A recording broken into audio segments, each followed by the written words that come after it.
Hello everyone. Chapter number 10 spectrum की book का part 4 है nationalist movement towards freedom and partition from 1939 to 1947। इससे पहले हमने ये वाली स्लाइड देख ली थी। अगस्त ऑफर भी कवर कर लिया है, इंडिविजुअल सत्याग्रह भी कवर कर लिया है, क्रिप्स मिशन भी हमने लास्ट लेक्चर में देखा था। आज हम बात करेंगे क्विट इंडिया मूवमेंट की। तो स्टार्ट करते हैं। हमने देखा था कि कैसे क्रिप्स जो मिशन था वो फेल हो गया, क्योंकि लास्ट लेक्चर में हमने यही पढ़ा कि वो क्यों आया था, उसके प्रपोजल्स क्या थे, किन किन सेक्शंस ने जो है उसको रिजेक्ट किया, किसने एक्सेप्ट किया, एंड देन उसका फेलियर क्या रहा। तो उसके बाद जब उसका फेलियर हो जाता है क्रिप्स मिशन का, तो ये एक non violent non cooperation movement चलाया जाता है अगेंस्ट एनी जैपनीज इन्वेंशन जो हो रही थी उसको भी रोकने के लिए। ठीक है। और जो CWC मीटिंग वर्धा में हुई थी, जो कि हमने फर्स्ट लेक्चर में कवर किया था, वो भी एक्सेप्ट कर लेती है idea of the struggle.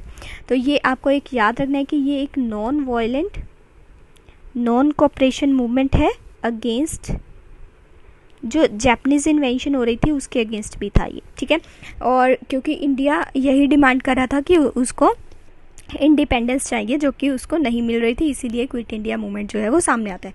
There are several reasons for this. तो एक एक करके रीजंस देखते हैं। सबसे पहली बात हमने बात की कि जो फेल हो गया था क्रिप्स मिशन, उसके कारण ये आया था क्योंकि जो इंडियंस का फेट था वो विदाउट कंसल्टिंग देम डिसाइड किया जा रहा था बाय द ब्रिटिशर्स। वो चाहते थे कि अकॉर्डिंग टू ब्रिटिशर्स ही सब कुछ होना चाहिए, और उसमें बिल्कुल भी इंटरफेरेंस ऑफ इंडियंस वो नहीं लेके चल रहे थे। मतलब जो ब्रिटिशर्स थे वो ये कह रहे थे कि अकॉर्डिंग टू देम वो उनकी जो चेंजेस हैं वो लेके आएंगे भारत के अंदर, ना कि जो भारतीय चाहते थे कि उनको आज़ाद किया जाए, उनकी कुछ बात भी नहीं सुनी जा रही थी। सेकंड पॉइंट आपके पास आ जाता है कि rising of the prices of the different commodities and also the shortage of the rice and the salt वगैरह जो कमोडिटीज़ थी, इसके जो राइस थे, राइज इन द प्राइस ये बढ़ रहा था। ठीक है।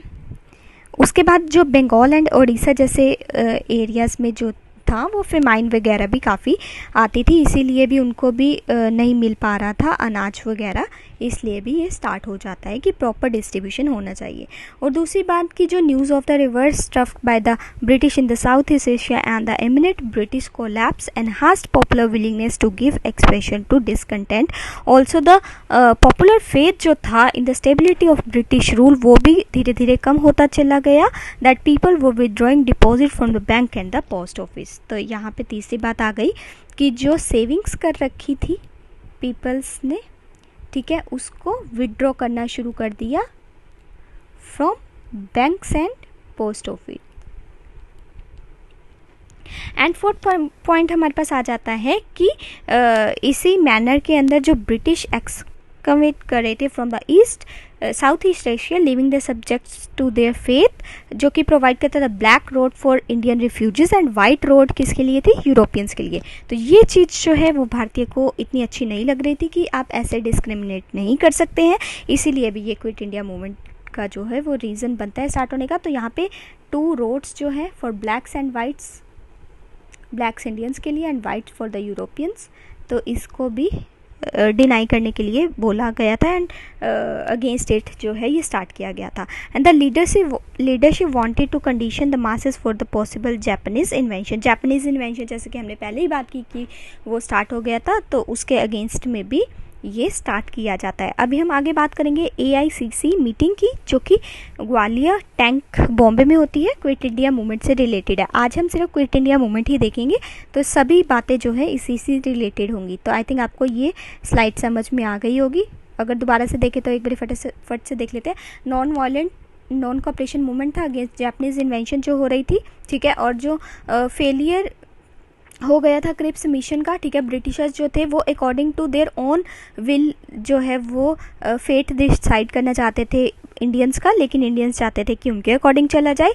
जो प्राइस थे सभी कमोडिटीज़ के वो इंक्रीज़ हो रहे थे और खर्चे जो हैं वो उस मुताबिक नहीं चल रहे थे। मतलब प्राइस राइज होने के कारण लोगों को सही खाना भी डिस्ट्रीब्यूट नहीं हो रहा था। सेविंग्स जो थी वो लोगों ने बैंक्स पोस्ट ऑफिस में से फिर निकालनी शुरू कर दी, और जो 2 रोड्स चलाई गई थी ब्लैक्स इंडियंस के लिए और वाइट यूरोपियंस के लिए, इसको भी भारतीयों ने मानने के लिए मना कर दिया। और जो जापानीज़ इन्वेजन चल रही थी उसके लिए भी क्विट इंडिया मूवमेंट जो वो सामने आता है, चलाया जाता है। उसके बाद AICC मीटिंग कहाँ होती है?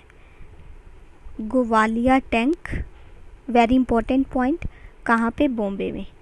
क्विट इंडिया रेजोल्यूशन जो आता है was ratified by the Congress meeting, जो कि ग्वालियर टैंक में होती है 1942 में 8 अगस्त को। इस मीटिंग में क्या क्या मतलब रिजोल्व करने की बात की जाती है? Demand and immediate end to the British rule, पहली बात, एंड ऑफ ब्रिटिश रूल। दूसरी बात, declare the free India to defend itself against all type of racism, fascism and imperialism. कहने की बात कि इम्पीरियलिज्म फैसिज्म को बिल्कुल ख़त्म करने की बात की जाती है। तीसरा, form of provincial government of India after the British withdrawal, तो ब्रिटिश जब चले जाएंगे यहाँ से तो प्रोविंशियल गवर्नमेंट फॉर्म करने की बात की गई। नेक्स्ट आता है sanction on the civil disobedient movement against the British rule, sanction a civil disobedience movement after against British rule and Gandhi was named the leader of the struggle। तो इस struggle का जो लीडर का नाम जो घोषित करेंगे वो गांधी जी करेंगे। ठीक है, ये 4-5 पॉइंट थे, ये आप अपने माइंड में रखिएगा। ठीक है, उसके बाद आगे चलते हैं। Gandhi general instruction to different sections, तो गांधी ने क्या बोला कि डिफरेंट सेक्शंस को क्या क्या करना चाहिए इस स्ट्रगल के अंदर। तो उन्होंने बताया कि पहली बात, जो गवर्नमेंट सर्वेंट्स हैं उनको बोला, मैं लिख देती हूँ किन किन को कौन कौन सा बोला एंड देन साथ साथ बताती रहती हूँ। ठीक है, तो गवर्नमेंट सर्वेंट्स को बोला कि do not resign but declare your against to the Congress, मतलब आपको रिज़ाइन करने की ज़रूरत नहीं है, आप हमारे साथ हमारा सपोर्ट कीजिए। सेकंड, इन्होंने सोल्जर्स को बोला कि आप आर्मी को मत छोड़िए but do not fire on the patriots, मतलब कि आप जो पैट्रियटिस्ट हैं आप उन पे गोली मत चलाइएगा। ठीक है, नेशनलिस्ट जो है उन पे गोली मत नहीं चलानी है आपको, और आप आर्मी ना छोड़ें। ठीक है, स्टूडेंट्स अगर वो कॉन्फिडेंट है तो वो स्टडीज़ को छोड़ दे, अगर उन्हें लगता है कि हम आगे जाके पढ़ पाएंगे, ठीक है, उनके अंदर कॉन्फिडेंस है तो वो स्टडीज़ को छोड़ सकते हैं, जो कि ब्रिटिशर्स की थी। पांचवा, पीजेंट्स को बोला कि अगर ज़मींदार जो है वो एंटी गवर्नमेंट है तो उनको रेंट देना, अगर वो प्रो गवर्नमेंट है, अगर ब्रिटिशर्स के साथ हैं तो उनको रेंट नहीं देना। ठीक है, अगर वो ब्रिटिशर्स के साथ हैं तो उनको रेंट नहीं देना, अगर वो ब्रिटिशर्स के साथ नहीं है, एंटी गवर्नमेंट है, तो उन्हें रेंट दे देना। ठीक है, ये बोला। देन प्रिंसेस को क्या बोला कि सपोर्ट करो वो मासेस को, मतलब जो लोग हैं जो नेशनलिज्म मूवमेंट में पार्ट ले रहे हैं उनको सपोर्ट करो, and accept the sovereignty of your people. उसके बाद 6th पॉइंट में प्रिंसली स्टेट्स को भी बोला, प्रिंसली स्टेट्स पीपल को भी बोला support the ruler only if he is anti government and declare yourself be the part of the Indian nation, कि अगर तुम्हारा जो रूलर है वो ब्रिटिशर्स के साथ नहीं है तभी उसका साथ देना, अदरवाइज उसका साथ नहीं देना, अदरवाइज फिर जो है वो इंडियन नेशन के लिए आप स्ट्रगल में पार्ट ले सकते हो। Gandhi follow up with the एक फेमस मंत्र के साथ वो सामने आए कि आपको अब डू और डाई, मतलब या तो हम ये कर दिखाएंगे, फ्रीडम लेके रहेंगे, या फिर हम इस जो पूरे प्रोसेस में अपनी जान दे देंगे।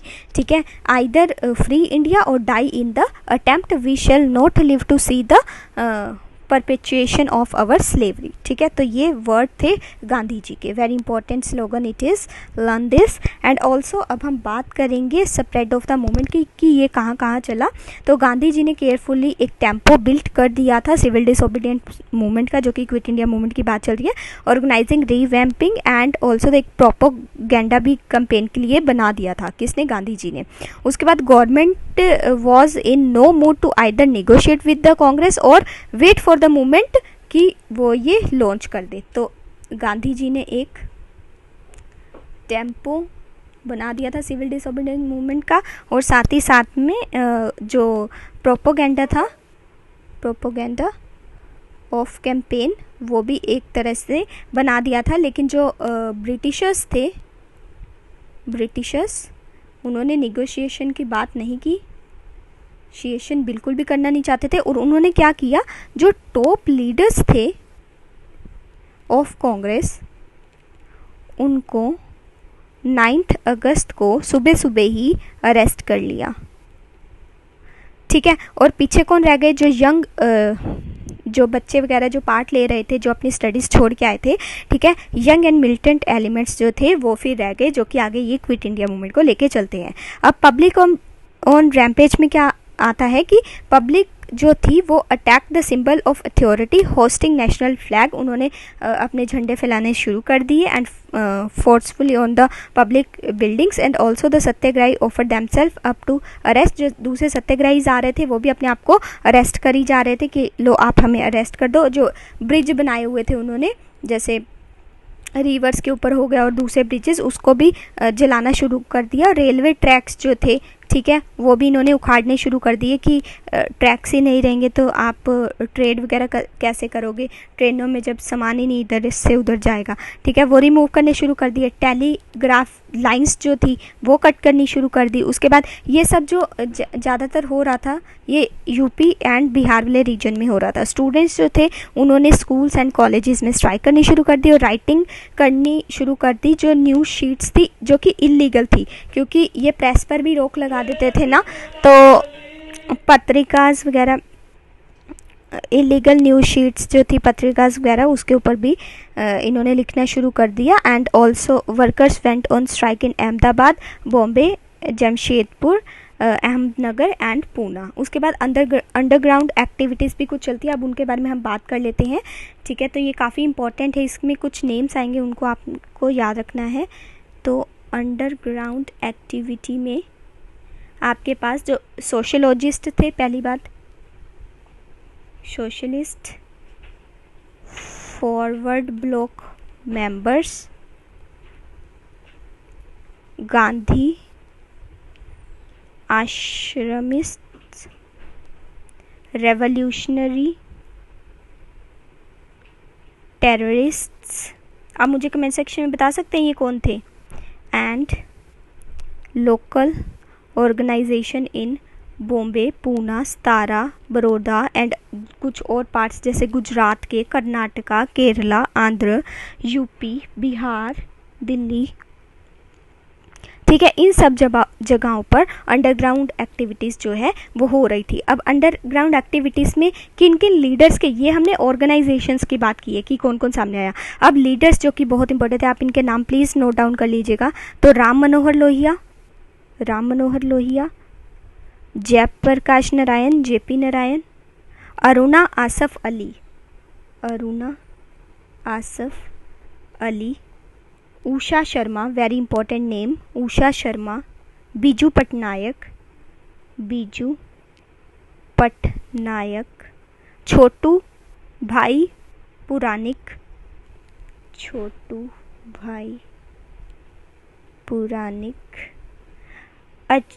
अच्युत पटवर्धन, सुचेता कृपलानी, आप प्लीज़ ये नोट डाउन कर लीजिए।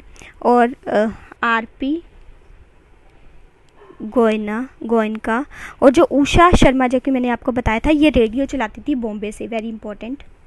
उषा शर्मा जो थी वो रेडियो चलाती थी बॉम्बे से। ठीक है, और कुछ पैरेलल गवर्नमेंट्स भी चल रही थी इसके साथ साथ, वो भी अभी देखते हैं। तो इससे पहले हम देख लेते हैं हमने इसमें क्या क्या पढ़ा। तो फॉरवर्ड ब्लॉक मूवमेंट चल रहा था, सोशलिस्ट चला रहे थे, गांधी जी के आश्रमिस्ट के लोग जो है अंडरग्राउंड एक्टिविटीज़ कर रहे थे, रेवोल्यूशनरी टेररिस्ट कर रहे थे एक्टिविटीज़ अंडरग्राउंड, और लोकल ऑर्गेनाइजेशन जो कि बॉम्बे, पटना, ये सभी जो मैंने एरियाज़ के नाम लिखे थे, गुजरात, केरला, कर्नाटका, इन सब में ये चल रही थी। और कुछ नाम हमने जो इंपॉर्टेंट बोले, जैसे राम मनोहर लोहिया, जेपी नारायण, अरुणा आसफ अली, उषा शर्मा जो कि रेडियो चला रही थी अंडरग्राउंड एक्टिविटीज़ में बॉम्बे से। ठीक है, छोटू भाई पुरानिक, उसका सुचेता कृपलानी, आरपी गोयनका। ठीक है, ये सभी जो थे इंपॉर्टेंट नेम्स आते हैं इसके अंदर। उसके बाद अब हम पैरेलल गवर्नमेंट की बात कर लेते हैं, वेरी इंपॉर्टेंट। तो पैरेलल गवर्नमेंट, तो यहाँ पे पहला जो आता है वो आता है बलिया, किसके अंडर चल रही होती है? चित्तू पांडे। कांग्रेस लीडर्स को ये जो है चित्तू पांडे ये रिलीज़ करवा देते हैं, कांग्रेस मेंबर्स को जो अरेस्ट हुए होते हैं वो रिलीज़ करवा देते हैं चित्तू पांडे, ठीक है। सेकंड, तामलुक कहाँ पे? मिदनापुर में। ये 1942 टू 1944 तक चलता है और साइक्लोन रिलीफ वर्क, जहाँ साइक्लोन आया होता है उस टाइम पे यहाँ पे, और ये जो है प्रोवाइड करवाते हैं, हेल्प करते हैं उनकी, ठीक है, खाना वगैरह देते हैं और ग्रांट्स देते हैं टू स्कूल, और पैडी जो है वो प्रोवाइड करवाते हैं टू द पुअर्स, ठीक है। काफ़ी सारी विद्युत ब्राह्मणीज भी ये जो है वो ऑर्गेनाइज करवाते हैं। उसके बाद तीसरी जगह पे जहाँ पे ये पैलेट गवर्नमेंट चल रही होती है वो है सतारा, 1943 टू 45 तक, और ये इसका नाम होता है प्रति सरकार। कौन से लीडर्स होते हैं इसके अंडर? वेरी इंपॉर्टेंट पॉइंट यहाँ पे लिख देती हूँ मैं, तो YV Chyavan and Nana Patil. Very important, please आप ये याद रखिएगा, 17 के लीडर्स, ठीक है। और इनके द्वारा क्या करवाया जाता है? विलेज लाइब्रेरीज बनवाई जाती हैं और न्यायाधन मंडल्स जो हैं वो ऑर्गेनाइज करवाए जाते हैं। तो ये येलो वाला जो है वो 17 का ही है, याद रखिएगा। तो विलेज लाइब्रेरीज और न्यायाधन मंडल्स, ठीक है, ये ऑर्गेनाइज करवाए जाते हैं। और गांधी मैरिजेस जो है वो भी ये जो है ऑर्गेनाइज करवाई जाती हैं और एक्टिव हेल्प की जाती है, provided by businessman, students, simple villagers, pilots and train drivers और government officials including the police, ठीक है। उसके बाद एक्सटेंट ऑफ मास पार्टिसिपेशन होता है, उसके बीच में जो यूथ होता है जो कि स्कूल कॉलेजेस का होता है, जो कि छोड़ के आ जाते हैं अपनी स्टडीज़। मैंने आपको बताया था जो कॉन्फिडेंट होते हैं, गांधी जी ने उनको बोला था आप स्टडीज़ छोड़ सकते हो, तो वो बिल्कुल हेल्प करता है इसके अंदर। और जो वुमेंस, वेरी इंपॉर्टेंट, अब वुमेंस अगर पूछी जाए आपको कि क्विट इंडिया मूवमेंट में कौन कौन सामने आई, तो अरुणा, असफ अली, सुचेता कृपलानी, हमने इनके नाम पहले भी पढ़े हैं, ठीक है। और उषा मेहता, उषा शर्मा हमने पढ़ा था ना जो बॉम्बे से करती थी, तो उसका नाम भी याद रखिएगा आप। और जो वर्कर्स थे वो भी स्ट्राइक पे चले जाते हैं। और ऑल्सो जो पीजेंट्स होते हैं वो हर्ट ऑफ द मूवमेंट माने जाते हैं। Very important point it is, जो पीजेंट्स थे वो हर्ट ऑफ द मूवमेंट थे, ठीक है। एंड इवन सम जमींदार भी जो है वो भी पार्टिसिपेट करते हैं। आपसे पूछा जा सकता है कि जमींदार ने पार्टिसिपेट किया था कि नहीं, बिल्कुल किया था इसके अंदर। और जो पीजेंट्स है वो कंसंट्रेटेड थे, their offensive in the symbol of the authority and also complete absence of anti zamindar violence. Also the government officials जो थे, जैसे कि पुलिस एडमिनिस्ट्रेशन में जो थे कुछ जो कि लॉयल नहीं थे गवर्नमेंट के साथ, उन्होंने भी पार्ट लिया क्विट इंडिया मूवमेंट के अंदर। उसके बाद मुस्लिम्स की अगर बात आती है तो इन्होंने भी काफ़ी हेल्प किया by giving the shelter to the underground activist womens. तो ये रही, अभी हमने दूसरे नाम लिए थे ना, राम मनोहर लोहिया, JP नारायण, और ये सबको ये जो चला रहे थे अंडरग्राउंड एक्टिविटीज़, तो मुस्लिम्स ने उनको शेल्टर प्रोवाइड किया। वेरी इंपॉर्टेंट पॉइंट, यहाँ पे जो हिंदू मुस्लिम यूनिटी थी वो भी दिख रही थी, ठीक है, अभी तक थी, यहाँ पे ध्यान दीजिए, अभी तक थी, ठीक है। There were no communal clashes during the movement, ठीक, क्योंकि इनको दिख रहा था कि हमें आज़ादी चाहिए तो ऐसे ही हमें मिल के काम करना होगा। कम्युनिस्ट जो थे उन्होंने भी एंटी वॉर लाइन पकड़ रखी थी and fell the irresistible pull of the movement. Princely states जो थे वो थोड़े लो थे इसके अंदर, ठीक है, तो ये याद रखेंगे, जो प्रिंसली स्टेट्स थी उन्होंने इतना बढ़ चढ़ के पार्ट नहीं लिया था इसके अंदर। गवर्नमेंट रिप्रेशन क्या था कि जो मार्शल लॉ था वो अप्लाइड नहीं किया गया था इसके अंदर। एजिटेशन क्राउड्स जो थे उसके ऊपर सिर्फ लाठीचार्ज, टीयर गैस और फायरिंग जो है वो की गई थी। और इसके अंदर लगभग ऐसा माना जाता है कि 10,000 लोग जो थे वो किल हो गए थे। और जो प्रेस थी, मैंने पहले भी बताया कि वो उसको बंद कर दिया जाता था कि बाहर ना जाए बातें, तो वो मजर्ड कर दी गई थी।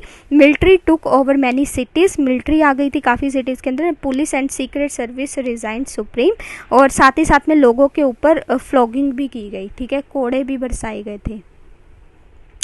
उसके बाद रेबिलियंस के ऊपर काफ़ी फाइन भी लगाया गया हैवी, ठीक है। उसके बाद और कुछ भी एस्टिमेट्स है, जैसे मेन स्ट्रॉम सेंटर्स जो थे क्विट इंडिया मूवमेंट के, वो मैंने आपको पहले ही बताया कि यूपी, बिहार, मिदनापुर, महाराष्ट्र, कर्नाटका, ठीक है। अपर क्लासेस के जो लोग थे वो भी इसमें पार्ट ले रहे थे, लेकिन स्टूडेंट, वर्कर, पीजेंट्स जो थे वो बैकबोन थे। यहाँ पे हमने बात की जो स्टूडेंट्स थे, वर्कर्स थे, पीजेंट्स थे। जैसे पीजेंट्स को हर्ट बोला गया ऑफ द मूवमेंट, तो ये जो थे ये बैकबोन थे मूवमेंट का। जो अपर क्लास थे वो भी काम कर रहे थे, and the bureaucracy remain largely loyal, लेकिन वो मतलब थोड़ा बहुत ही साथ दे रहे थे। ये जो अपर क्लास के थे प्लस ब्यूरोक्रेसी थी, ये थोड़ा बहुत साथ देते थे, लेकिन मेन मतलब mostly loyal to the government. तो अगर आपसे पूछा जाए कि ये ब्यूरोक्रेसी के साथ थी या नहीं, तो आप ये बोलेंगे कि वो लॉयल थी टू द गवर्नमेंट, मतलब वो ब्रिटिशर्स के साथ थी। Loyalty to government suffered considerable erosion and also deep nationalism had reached, इसी के लिए क्योंकि गवर्नमेंट के अगर जो लॉयल हो रहे थे बंदे, उनके अगेंस्ट में जो है ये क्विट इंडिया मूवमेंट जो है वो लाया गया था, और डीप नेशनलिज्म इसके दौरान वो देखने को सामने मिलती है। Movement establish the truth that it was no longer possible to rule India without the wishes of the Indians. तो उनको ये समझ आ गया था कि इंडियंस की हेल्प के बिना हम जो है यहाँ पे ज़्यादा रूल नहीं कर सकते हैं। मूवमेंट जो था वो डिमांड कर रहा था कि इनको इंडिपेंडेंस चाहिए ही चाहिए, ठीक है, एंड इमीडिएट ट्रांसफ़र जो है ऑफ पावर वो इनको चाहिए, ठीक है। इसीलिए क्विट इंडिया मूवमेंट इन्होंने किया था। और साथ ही साथ में कि जो स्ट्रगल था उसमें कॉमन पीपल डिस्प्ले कर रहा था, एक हीरोइज्म एंड मिलिटेंसी का रोल प्ले कर रहा था, और जो रिप्रेशन था दे faced was most brutal, and जो सर्कमस्टांसेस पैदा हो गए थे वो भी एडवर्स थे, जो कि आज तक कभी नहीं हुए थे क्विट इंडिया मूवमेंट में वो हुए थे। गांधीज फैक्ट इसमें देख लेते हैं क्या क्या रहे सामने। तो 1943 फेब में जो गांधी ने फास्ट रख लिया, फेब की बात है, फास्ट पे बैठ के, जो कि एक आंसर था कि वो वायलेंस को जो है वो कंडेम्ड कर दे, ठीक है। एंड साथ ही साथ में जो फास्ट था वो डायरेक्टेड था against the violence of the state. तो ये फास्ट रखा गया था जो कि वायलेंस हो रहा था अगेंस्ट द स्टेट, उसको बंद करने के लिए इन्होंने ये रखा था। The popular response to the news of the fast was immediate and overwhelming, मतलब इस फास्ट को भी जो है काफ़ी सबने सहराया कि ये सही कर रहे हो आप। एंड प्रोटेस्ट जो थे वो ऑर्गेनाइज किए जा रहे थे फ्रॉम द होम, घर से ही, अब्रोड, हड़ताल्स वगैरह के थ्रू, डेमोन्स्ट्रेशन, स्ट्राइक्स चल रही थी। और साथ ही साथ में 3 मेंबर्स जो थे वॉइसरॉय एग्जीक्यूटिव काउंसिल के, उन्होंने रिज़ाइन कर दिया क्योंकि इन्होंने फास्ट रखा था। तो 3 मेंबर्स जो थे ऑफ एग्जीक्यूटिव काउंसिल, किसके, वॉइसरॉय एग्जीक्यूटिव काउंसिल के, उन्होंने रिज़ाइन कर दिया। और जो फास्ट था इससे क्या हुआ, पब्लिक का मोराल बढ़ा, पहली बात पब्लिक का मोराल बढ़ा, इंक्रीज़। दूसरी बात एंटी फीलिंग जो है वो और इंक्रीज़ हो गई, इंक्रीज़ एंटी ब्रिटिश फीलिंग्स। तीसरा कि अपॉर्चुनिटी मिल गई लोगों को पॉलिटिकल एक्टिविटीज़ में और बढ़ चढ़ कर पार्ट लेने की, ठीक है, opportunity for the political activity. और नेक्स्ट, गवर्नमेंट की जो हाई हार्टेडनेस थी वो भी एक्सपोज्ड हो गई, ठीक है, एंड फाइनली उनको ये रोकना पड़ा। और Gandhi got the better of his opponents and refuse to oblige by dying. और उसके बाद वेरी इंपॉर्टेंट पॉइंट अब मैं बताने जा रही हूँ, 23 मार्च 1943, ये फेब की बात चल रही है जब गांधी जी ने फास्ट रखा था। अब 23 मार्च 1943 को पाकिस्तान डे सेलिब्रेट किया जाता है, ऑब्ज़र्व किया जाता है इनके द्वारा, किनके द्वारा, मुस्लिम लीग के द्वारा। ये भी आप बात याद रखेंगे। उसके बाद ये यहीं पे ख़त्म हो जाता है क्विट इंडिया मूवमेंट। अभी हम बस छोटा सा टॉपिक है ये देख लेते हैं, फेमाइन ऑफ द 1943। तो इसमें जो आई थी ये फेमाइन, तो साउथ वेस्ट बंगाल की ये बात चल रही है, जिसके अंदर तमलुक, कोंटाई, डायमंड हार्बर रीजन आया था, और ढाका, फरीदपुर, टेपरिया, नोखली, ठीक है। तो ये मैं कुछ जो जगह के नाम थे वो लिख देती हूँ। Diamond Diamond Harbour, Dhaka, Faridpur, Tippera, Noakhali. ठीक है, तो इनमें जो है वो फेमाइन ऑफ 1943 जो है वो दिखी सामने, और 3 मिलियंस के around people, 1.5 to 3 millions people जो है वो इससे इफेक्ट हुए थे। और ये एक बेसिकली मैन मेड फेमाइन मानी जाती है कि ये मैन मेड फेमाइन थी। कैसे, वो अभी मैं बताती हूँ। और जिसमें जो है माल न्यूट्रिशन और आपका स्टारवेशन और काफ़ी सारी जो डिसीज़ हैं, डिसीज़ भी सामने आ जाती हैं। कैसी disease? Malaria, cholera, small pox. अब ये सब सिचुएशन मैन मेड कैसे है? क्योंकि जो आर्मी को फूड दिया जा रहा था वो लोगों से मतलब कि छीन छीन के आर्मी को प्रोवाइड किया जा रहा था। सेकंड, पहली बात कि आर्मी को पूरा स्टफ़ दिया जा रहा था। ठीक है। सेकंड बात कि जो राइस था जो कि बर्मा और साउथ ईस्ट एशिया से आता था, Burma and south East Asia से जो राइस आता था वो नहीं लाया जा रहा था। ठीक है, जो इंपोर्ट करते थे पहले वो स्टॉप हो गया था। तीसरी बात की जो फेमाइन थी वो इसलिए भी आई क्योंकि ग्रॉस मिसमैनेजमेंट था और प्रॉफिटिंग, डेलिब्रेट प्रॉफिटिंग थी। राशनिंग मेथड्स जो थे वो इनके सही नहीं थे, क्योंकि वो सिर्फ बिग सिटीज़ में ही जो है वो दिए जा रहे थे, मतलब विलेजेस तक नहीं पहुंच पा रहे थे। मिसमैनेजमेंट के कारण भी ये मानी जाती है फेमाइन। ठीक है, तो अभी हमने देखा कि ये तो साउथ वेस्ट बंगाल वाले रीजन में आई थी, तो ये सारे हमने एरियाज़ देखे हैं। इसको मैनमेड बोला गया और उस टाइम पे माल न्यूट्रिशन, स्टारवेशन से लोगों की मौत होने लग गई। 1.5 to 3 मिलियन पीपल जो है इसमें इफ़ेक्ट हुए थे। उसके बाद मैनमेड जो इसको बोला गया, क्यों बोला गया? क्योंकि आर्मी को ज़्यादा स्टफ प्रोवाइड किया जा रहा था और बर्मा से और साउथ ईस्ट एशिया से जो राइस आता था वो भी बंद कर दिया गया था और मिसमैनेजमेंट जो थी वो हो रही थी। बिग सिटीज़ में तो ज़्यादा खाना जा रहा था, विलेजेस तक वो नहीं पहुँच पा रहा था, इसीलिए इस फेमाइन को मैनमेड फेमाइन बोला जाता है। नेक्स्ट लेक्चर में हम राजगोपालाचारी फार्मूला पढ़ेंगे जो कि काफ़ी इंपॉर्टेंट है, एंड ये तीनों हम कवर करेंगे नेक्स्ट लेक्चर। Thank you.